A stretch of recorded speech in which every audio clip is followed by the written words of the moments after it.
Quello della sparatoria è un regolamento di conti e sui regolamenti di conti ovviamente non è che può il comune fare qualcosa, quindi condivido quello che ha detto De Toni, però devo dire una cosa invece su quanto riguarda invece il regolamento di conti sull'aspetto della droga. Devo dire la verità, nell'ultima settimana, 10 giorni, sia la polizia locale sia anche le altre forze dell'ordine stanno intervenendo. Un po' meno bene quando si tratta di tenere alta la tensione, no? Perché su questa cosa non si può mollare. Se il sindaco tiene alta la tensione e va avanti su questa logica che stanno andando avanti, per me va bene. Tutte le cose che il sindaco e l'amministrazione può fare sulla sicurezza sono state fatte.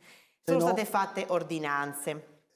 Sono stati fatti i controlli, c'è la stazione di posta, c'è la sicurezza partecipata che noi all'inizio abbiamo addirittura criticato perché non volevamo che si trasformasse sempre negli sceriffi di quartiere, perché non volevamo che si trasformasse come le ronde che poi sono state acclamate da qualche improvvisato, diciamo, giustiziere della città.